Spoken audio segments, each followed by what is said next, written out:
Hello and welcome to my channel. My name is Randomize and this is going to be a walkthrough of Final Fantasy 15. As soon as I got this game for Christmas, and I've been playing it pretty much non-stop ever since, and I love this game, I really do. And I thought, you know, with the amount of stuff that I'm looking into this game and all of the information I'm finding about it, I figured why not do a walkthrough. And obviously, this is the first sort of walkthrough I've done on my channel. A lot of my other sort of runs and playthroughs and let's plays, they're all sort of kind of like walkthroughs. I try and do as much as possible, but this is just going to be a straight walkthrough. I didn't really see a sort of way I could fit it in as something else, like a Let's Challenge or something, just because the game itself is not particularly, it's quite difficult to die in this game, to get a game over, that is. So I didn't really think that you know, there would be much point in sort of having a very non-tense Let's Challenge, as it were. So anyway, this is the current title screen. This title screen is the one that you get for actually completing the game. So there is a minor spoiler there, but hopefully, if you're new to the game, you probably won't notice it until the end. But just so you know, you won't have the same thing, and you won't have New Game Plus here, but we'll obviously have a new game. So we're going to start a new game. We're going to start on normal difficulty. Easy just makes it virtually impossible to die, because I think every time you lose all your health, you essentially get brought back to full anyway. So yeah, it's pretty impossible to die on easy. So we're going to start on normal. We're not going to do the tutorial. And I've been wanting to play this game for so long, wanting to showcase this game pretty much as soon as I got it. So let's see. Final Fantasy 15. In a time unknown, only a prophecy keeps hope alive in people's hearts. When darkness veils the world, the King of Light shall come. Now 4 brave warriors begin their journey, prepared to fight. What awaits the 4, however, they do not know. So obviously I've played, this is the 4th Final Fantasy game I really got into after sort of playing through. I played the 13 series, so those 3 games, and then this one. Although I have, and so my opinions on Final Fantasy will sort of be relatively controversial, I guess. It's not the same. Obviously, I think everyone's opinion on these sort of games varies on their own experience and which games they played first and stuff like that. So we're going to start off with this very brief little interactive segment, this rather impressive thing. This is really just here to introduce you to the main 4 characters, the 4 members of the squad. So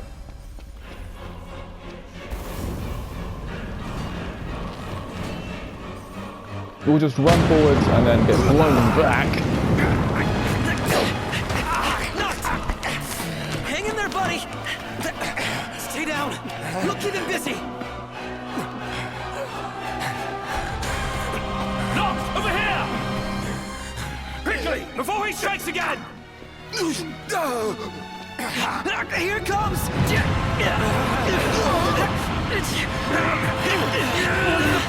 I got your back! Here you go. Let's go! So they have a very brief introduction to the main 4 characters, the 4 members of our squad. That will be the main 4 characters that we stick through for the entirety of this run through.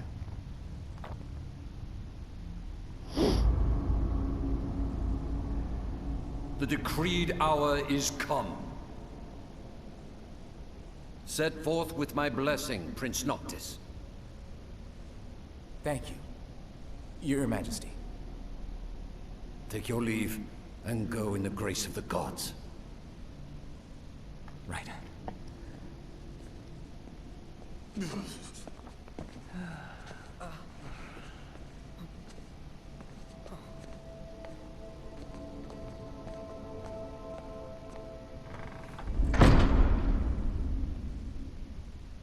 Well, princes will be princes.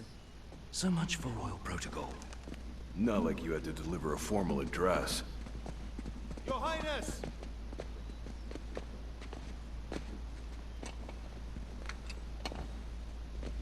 What now? I fear I have left too much unsaid. You place a great burden on those who would bear with you. You're one to talk. I ask not that you guide my wayward son, merely that you remain at his side. Indeed, Your Grace. We'll see the Prince to Alticia if it's the last thing we see. Yeah, what he said. Hate to break this up, but Core's got the motor running. Stratos, he's in your hands. And another thing. Do mind your manners around your charming bride-to-be. Your Majesty as well. Try to mind yours around our esteemed guests from Niflheim. You have no cause for concern. Nor do you. Take heed. Once you set forth, you cannot turn back. You think I would? I need only know that you are ready to leave home behind. Don't know about you, but I'm ready as I'll ever be. Take care on the long road. Wheresoever you should go, the line of Lucis goes with you. Walk tall, my son.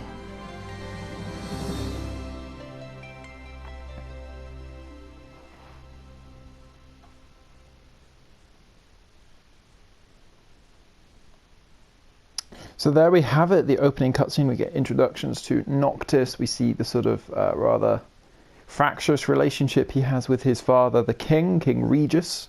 And we see his four friends there, Prompto, Gladio, Ignis. Prompto, Gladio, and Ignis. So yeah.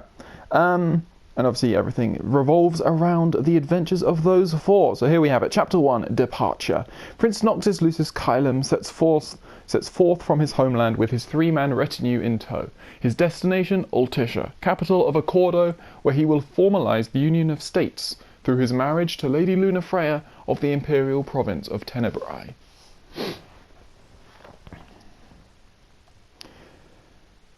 So once we get access to the map, I'll show you sort of like a general sort of lay of the land as to what sort of what we can expect, and also sort of like the major players in the sort of the grand scheme of things in terms of this game. But for now, we don't really need to know too much. We just need to know, obviously, this main storyline quest, which is that Noctis is going off to get married, and we'll see who his darling bride-to-be is over the next few episodes. We'll be introduced to her very briefly. So, we'll just wait for it to load up.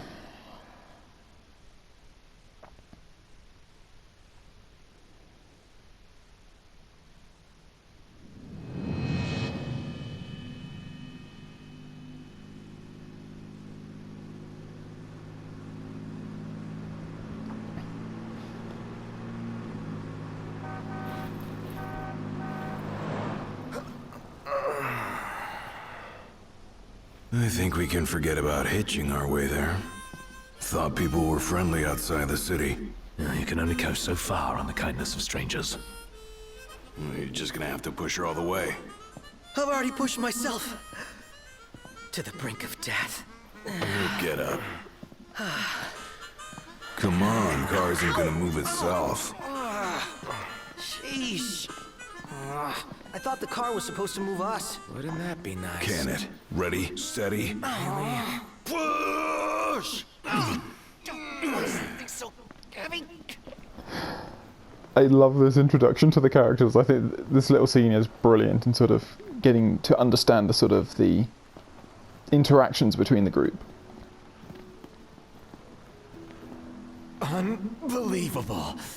Not exactly a fairy tale beginning, huh, Prince Noctis? We let ourselves get carried away. Look, these things happen. Let's just hope this isn't some omen. Gladio, do me a favor. What? Push this thing by yourself. All by myself? You won't even notice if we just let go. Prompto, don't even think about it. Save some breath for pushing. Ignis, come on, time to switch. Nuh-uh, we just switched back there. And it's my turn, Noct. His turn. Oh, my hands are killing me. You rather I kill you with mine? Easy there, tough guy. Any luck? Only a busy signal. Hold the phone. Is it just me? Or was it supposed to be way closer? I assure you, the map is correct. The map said Hammerhead was right there. literally next door. Looks that way, on a map of the world.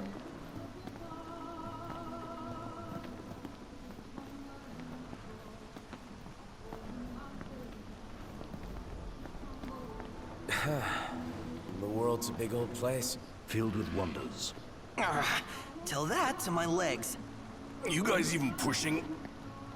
Hard as I can. With everything I've got, we'll be there in no time.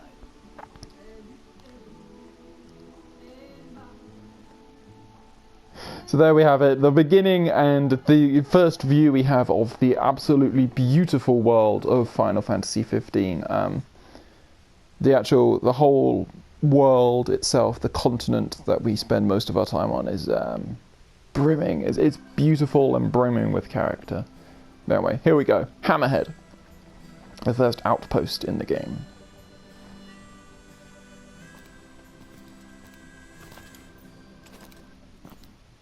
Hey there, y'all kept a girl waiting. Now, which one's the prince? Aha! Hello, Your Highness. Congrats on your wedding. Not hitched just yet.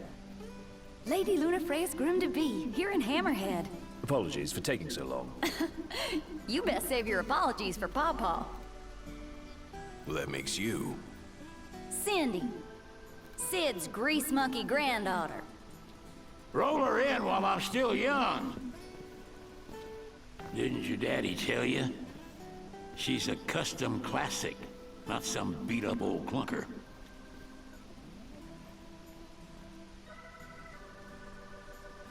Prince Noctis. Yeah. Prince. Like they took your old man and kicked the dignity out of him. What? You got a long way to go, son.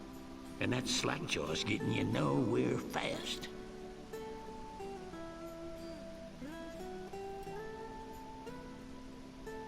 She's gonna take a while.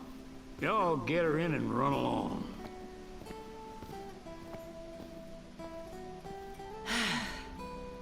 Y'all heard him. Let's get moving. Right this way.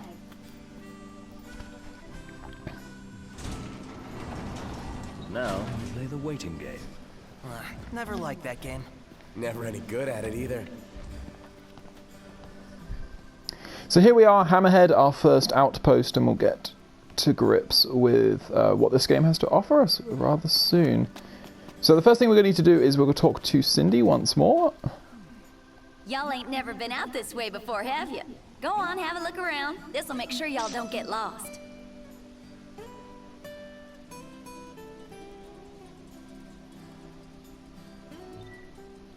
Well, might as well make good use of the extra time.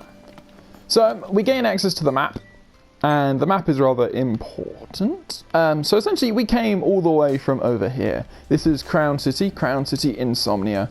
This is where we come from. We've came down this path all the way into Leiden, which is the area on the right side of this continent. Then there's there's a mountainous range here, which separates Leiden from Dusky, which is this central section, and then further west is Clane. And once we get past Clane, you've obviously this continent is then obviously surrounded by an ocean, and so this whole continent is known as Lucis, and obviously is ruled by the king, the Lucis Kylum bloodline, and obviously Noctis is hence the prince of that line and is being off to be wed. So anyway, so we'll just quickly. They got Ebony out here. Ignis is gonna flip. Wait, what's a kill? If you're wondering what he's talking about, we can go talk to Prompto, see what he has to say. Our money's no good here, Noct. Bet you Ignis came prepared though. Let's ask him. Enough for room and board. A moment, Noct. We've expended the last of our funds on the repairs. I suggest we confer with Cindy. So there we go. That triggers our first main quest. Insult to injury. So this is the quest screen. The red ones are story-based quests, and obviously this is the Pauper Prince, the important one, and we need to go talk to Cindy in order to do that. Yeah, let's pay him a visit. But rather, what we will do is, before we do that, we're actually going to head over here to the restaurant area. The restaurant's important because, essentially, in every... Wanna go check it out? whenever you find one of these... what's Prompto looking at? Tacker's Pit Stop. So, yeah. What sort of meat they use here? Doesn't matter, as long as it tastes good. So yeah, so essentially, whenever you see the fork and knife sign on the map, that is illustrating a diner or a restaurant. And here you can talk to the proprietor, and they will give you information about the local area. So you should always go into these areas and speak with the locals, who are known as tipsters. So the first one gives you information. So we get nearby havens, we get parking spots, we get outposts, and also procurement points.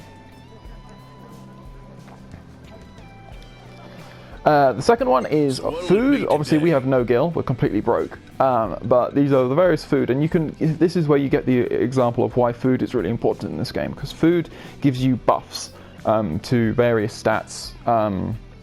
And so it's really important that whenever you've got like major battles coming up, if you take a meal before those battles, it will actually make them a hell of a lot easier. So it's always good to think about that.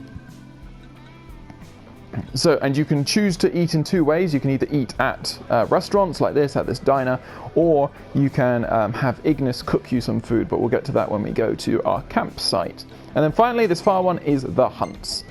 Hunts are really important. Here been a real pain in the rear. They give you obviously experience, but also bounties, and they are one of the main line of side quests in the game. They are any orange quest you see on your quest list is a hunt, and yeah, so every time you complete a hunt, you'll get a certain number of stars, and then the more stars you get, the more hunts you can take on. So essentially it builds up. So the first one we're going to do is this hunt, Howling Wind of Hunger, and we're going to take on the Sabertusks that are located close by. Make sure y'all go prepared. This is a nice, simple one. Really, there isn't much to trouble us here. What's quite nice is obviously you can always, in each of these areas you obviously do have, you always get like little conversations between the various people within these restaurants and stuff, which is quite cool. Also, within a lot of these places you'll find radios, and it's always good to check out radios because they'll often have a lot of interesting information. So the Madacia Hunter HQ one is a sort of an advertisement broadcast. There are several of these. There's the Madacia one, there is Kernix Oil, there is Ixinaris, there is Kenny Crow, and there's also the LaVille Hotel. So all of these are sort of constantly, as we flick through. But there's also going to be some story-based information as well. So, for example, this. Prince Noctis. His hardened features belie a gentle demeanor. He's a kind soul who loves animals and nature. Former schoolmates describe him as well-mannered and well-groomed, noting he graduated top of their class. Word has it he takes time from his princely duties to do community service. What a fine young man. So there you go, is one of them. Here's another one. Completed his scheduled tour of the Crown City ahead of the treaty signing ceremony. Although the precise date of the signing has yet to be unveiled, preparations are already well underway. Government officials say they will issue an announcement regarding the ceremony in the coming days. Earlier, His Majesty King Regis addressed the kingdom on the matter of the peace treaty. Some among you may regard the terms of this peace with apprehension. You may wonder if your king has forsaken his people, when it is for their very sake I have acted. The lands of Leid, Duskai, and Plain shall be ceded to imperial governance, granting us assurance that the people of these regions will be spared any further bloodshed on account of this war. Life will go on, and all will continue to know liberty and prosperity. An appeal for understanding and support from His Majesty ahead of the signing ceremony. While there is no denying that the impending treaty has been met with a modicum of resistance in the Outlands, on the whole, the Lucian populace welcomes the coming peace. So there you go. So that's a main little tidbit about the whole information. So essentially, the situation is that there is the empire known as Niflheim, led by the Emperor Aldercapt, Idolus Aldercapt. So they're on a continent that's not on this map. And essentially, so they've been at war with the Kingdom of Lucis, and essentially, currently, they're now going to agree to a peace treaty. So obviously, the members of Niflheim are meeting King Regis in Insomnia to sign this peace treaty. And within this peace treaty, what happens is that all of the areas that we spend time in, so Leid, Dusky, and Clane, are all being ceded to Niflheim. But Insomnia itself, the city, is going to remain its own sort of, its own city-state, as it were. And as you can tell, there's probably going to be some form of resistance to all this sort of notion as well. So that's there. I think there is one more that we want to find. Lady Lunafreya of Tenebrae has issued an official statement regarding the forthcoming treaty. Words cannot express the joy in my heart on receiving word of this coming peace, nor the pride I take in my betrothal playing a part in this historic moment. On this joyous occasion, some have voiced cause for concern. The fear I will be unable to fulfill my duties as Oracle. Please rest assured, my marriage will not stand in the way of my calling. You will find me in your towns and villages, as you always have, and I shall continue to bless you all. Lady Lunafreya will set forth from Tenebrae for her wedding ceremony in the coming days. Please be advised that during this time alone, her duties as Oracle will be suspended. So there's some interesting facts about the fact that Lunafreya is not just any woman from Tenebrae. She's also known as the Oracle, and we'll learn more about what the Oracle does. No stranger to We have another one here. Renowned biological researcher Sonia Yeager. Hey there, I'm taking on a serious topic this time around. Monster mutation. What sort of mutation? Well, recently we've observed several specimens, not quite a tip off the old species, if you catch my drift. These abnormally strong creatures exhibit violent tendencies. Oh, you'll know if you find one. Just hope it doesn't find you first. They're a handful even for our hunters, so steer clear. There's more dangerous things. So there you go, another sort of character. We'll actually meet Sonia later on in the game, just so you know. But yeah, no, obviously you don't have to do this in every one, and to be honest, a lot of them do repeat, so sort of like once you've found them all. This is the last one, I think. Altisha's premier designer. First-rate chefs from around the world have assembled in Altisha to cater the wedding. The team is crafting a menu rich with delicacies, including caviar fresh from the Bahia de Chaluna. Flowers have also been flown in to fill the bouquet Lady Lunafreya will carry as she walks down the aisle. So there we go. So that's pretty much everything. I'm pretty sure that's everything we wanted that. So now, what else do we have? So if you look on the map, some information. You have the bed, which is essentially any place you can stay overnight. There are two ways you can sleep overnight, and sleeping is important because every time you stay overnight somewhere, you essentially all of your experience tallies up until the point where you sleep, and then when you sleep, it all gets added to you. So you don't like build it continually. It sort of accumulates up, and then you spend it all in one go. And places where you can stay. So you can either stop at a haven, and then you get Ignis to cook you a nice meal, so you get the buffs from the food afterwards, or alternatively you can stay at one of these places like here. And these will give you a multiplier, I believe. So if I click stay, so obviously we actually don't have the gil in order to stay here, but it says here, so rest at havens or outposts to tally up XP and level up. So yeah. So lodgings come, as lodgings increase, so here our lodging, the caravan here at Hammerhead, our experience, we get 1.2 times the experience that we'd actually have. So if you've got a huge amount of experience and you want to cash it all in, do it somewhere where you get a decent multiplier to your experience. Or if you're waiting for a big battle, then maybe it would be better to actually have Ignis cook you a meal beforehand. The Chocobo is this renter bird. They're currently unavailable, but soon they won't be, essentially.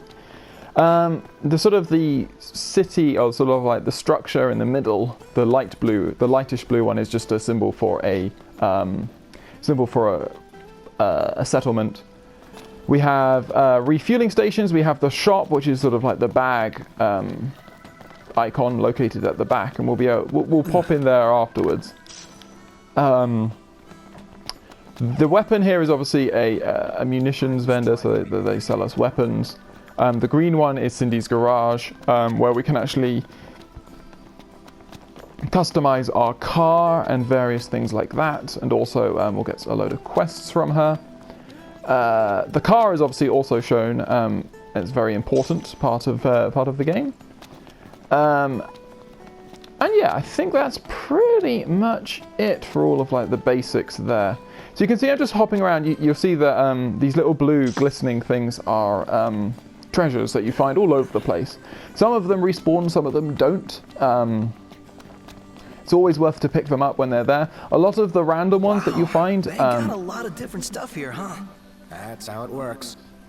So yeah, a lot of the random ones are just there for you to sell, but stuff like... So I would say, stuff like the metal scrap, for example, that we just picked up, you want to keep at least one of them, because some of them are very useful as quest objectives. We find an antidote there. I'm not going to show you where every single one is, but healing items, potentially any good healing items, also any like stuff that you can wear. I will show you where they are, just because items that you can wear are actually, you know, any sort of accessories are very useful. Speaking of accessories, let's go into our gear. Let's go through this. So, obviously we have Noctis, Gladios, Ignis, and Prompto. Everyone has the capacity to wield. So essentially, Noctis has the capacity to wield 4 things at a time. And he can wield any of the various types of weapons. So the weapons we have are swords, great swords, polearms, daggers, firearms, shields, machinery, royal arms, spells, and eventually one other thing. Now everyone else can hold 2 arms at a time, but they are limited in what they can hold. So for example, Gladio, he can only carry either great swords or shields, and he can't hold anything else. So he can only hold great swords or shields, or he can also do spells. Ignis can wield daggers and polearms, and Prompto can wield handgun, firearms and machinery. So that's the set of those. Now, accessories. So these 2 are currently here because I downloaded the holiday pack free DLC. We won't be using them in this playthrough, but just letting you know they're there. And then we have the attire. So attire gives us various stat boosts according to what sort of stuff you're wearing.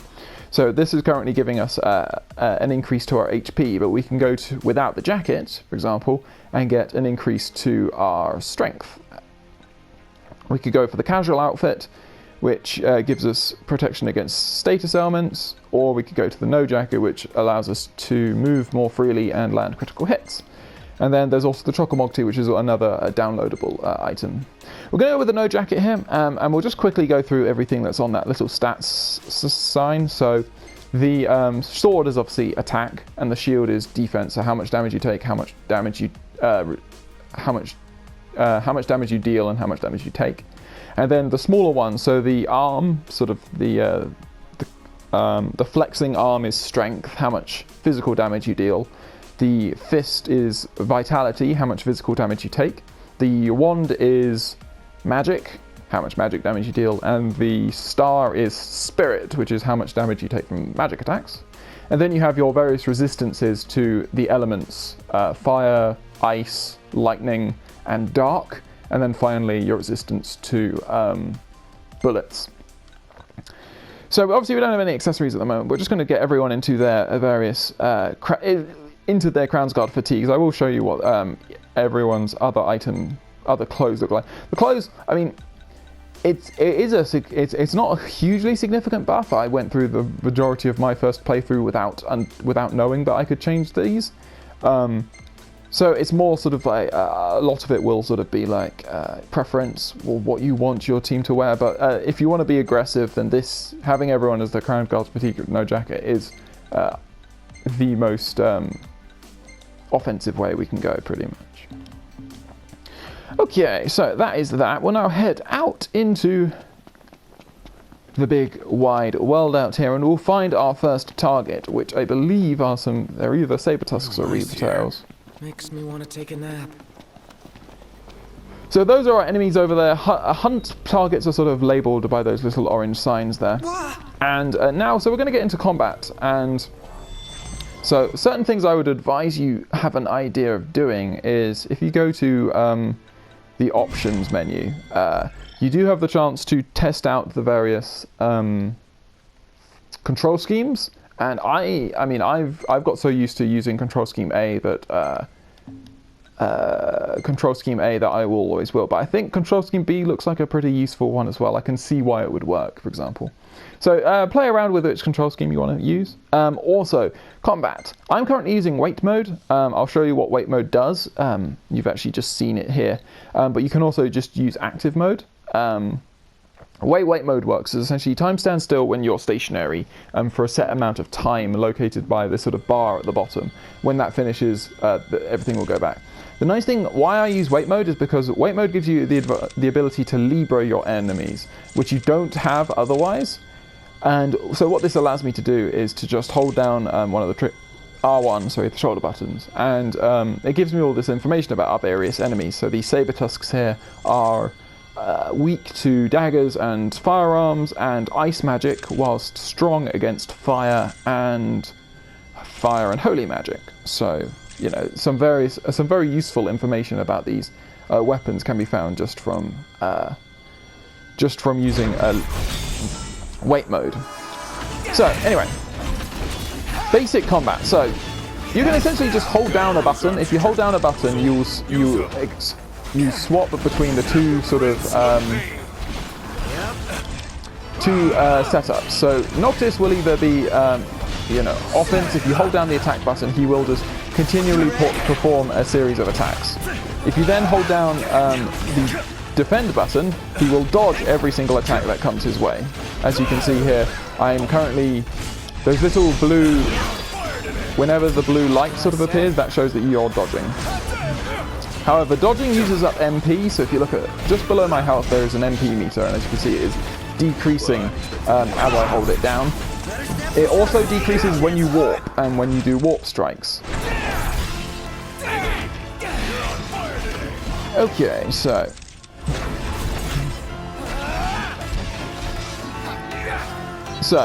there are lots of different ways that you can sort of attack the various enemies that are around. Using warp strikes and stuff is a very effective way early on and throughout the game.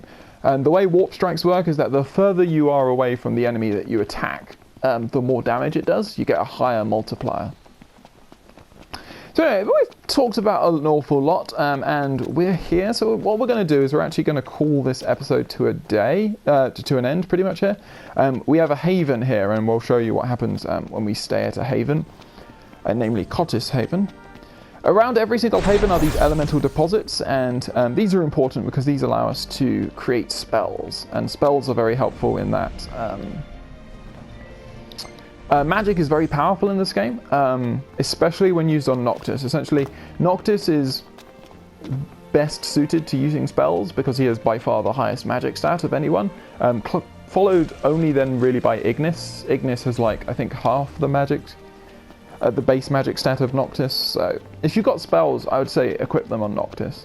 The other thing about spells is that they do actually friendly fire damage. So if you chuck a spell into an area with all your friends, you will do damage to them, and maybe you don't want your the AI to actually have control over that sort of power.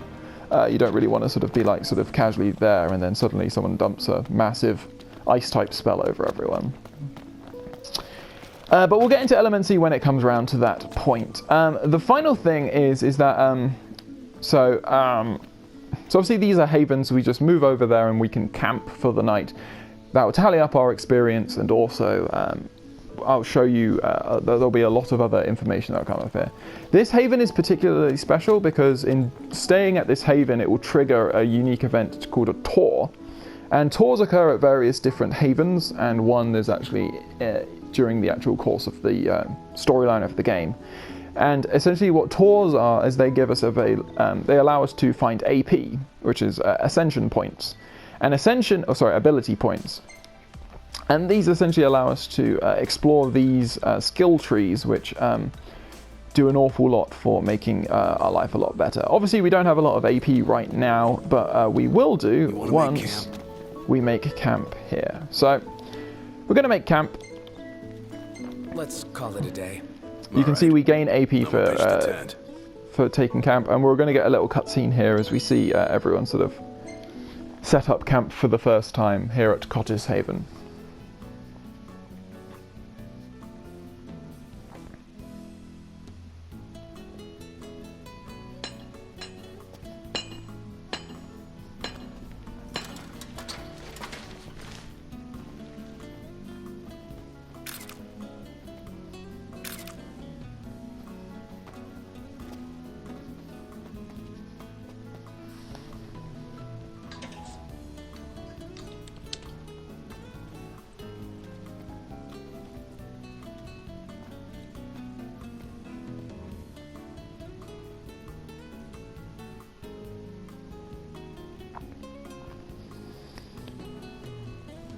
Okay, so this is what happens whenever you camp. You now have Ignis, the ability with Ignis to cook yourselves a meal, and these meals obviously give you various stat boosts. So because we're not really going to be doing too much in the next episode, I'm not going to use up any of our stock ingredients here, so we're just going to take a flame roasted toast. This won't actually help Ignis's cooking skill much at all, because it obviously doesn't require a lot of difficulty in making. But the harder the meal you do, or sort of like the higher rank the meal you cook, the more it will increase Ignis's skill meter. And this is the skill meter I'm talking about. We'll see just here. So here we can see our AP is tallied at 5. We'll see everyone gain a certain amount of experience. You can see the buff has now been added, so the little sword shows that our strength has been increased by a certain amount by our food. And then we get this. So these are our 4 abilities. So Noctis has the capability to fish, and fishing is a relatively, there's quite a lot of depth to that mini game, and we'll do a lot more fishing when it comes around to the time. The idea of this is survival, and that comes from just walking around. So the more you walk around, the more steps you take across the world, the more his survival skill goes up. And the benefit of his survival skill is that he then starts finding items across the map. So you might, find, you might run out of healing items and stuff like that. But then Gladio might have picked one up just before, just when you really need it. So that's quite useful. Ignis's cooking skills, it allows him to learn more recipes. And I think the stat boosts from his meals start lasting longer and stuff like that. And then Prompto has his photography skill. I can't remember exactly what benefit that gives. I think it's like filters and stuff like that. But the other thing about all of those 4 is that if you want to get trophies, you need to get all of these up to level 10. Each of these abilities. So that's a lot of fishing, a lot of walking, a lot of staying at havens, and a lot of taking photos. So this is what happens at the end of every time you camp, or every time you go to sleep. Essentially, we'll now be able to see a bunch of photos that that Prompto's taken. So obviously we've got Cindy, and you can save all of these to you can save these to look at later. There's nothing particularly great in these, I will say. So we'll move on. And now we'll get the small scene which will instigate our tour in the morning. So essentially whenever you stay at a haven, if you're not following my run explicitly and you ever stay at a haven and you see an event like this where Noctis gets spoken to by one of his friends, you should always agree to do these. Trouble you a moment, Noct? Yeah? I could use your help in the morning. Me and mornings don't usually get along. Might if you help me make breakfast. Most important meal. Well then, tomorrow it is.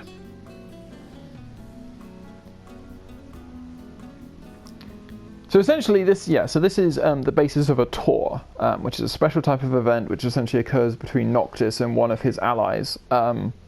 And the reason we want to do these is that these give you access to a lot of AP very quickly. And like I said, activity points are very useful. And not only is that, but AP is actually very hard to grind. But it allows you to become very strong very quickly. So we definitely want to do these pretty fast. So we're just going to have to do a special task. This is a very... simmer without ever letting it burn. How do I do that? A few stirs here and there should suffice. This is very simple. All we need to do is just keep stirring, and that's just moving the left stick back and forth. But it also gives you a chance to sort of see the interactions between the various characters. When's the last time you cooked anything? Too long ago to remember. Back when you were a part-time cook? Sounds right. But even back then, I was pretty much just winging it. Hardly what I'd call cooking, I imagine. Just what normal people would. Well, let's see how things are stewing. Could use just a touch longer to thicken, if you don't mind stirring. Not at all, if you don't mind telling me what this cooking class is all about. No, I was only hoping to have a fireside chat. See what's got you stewing. So you cooked up this little pretense. All these years. Never stopped worrying about me. My royal duty per His Majesty. Your hobby. Now then, time for the taste test. Not bad for your first try. Why not take a taste?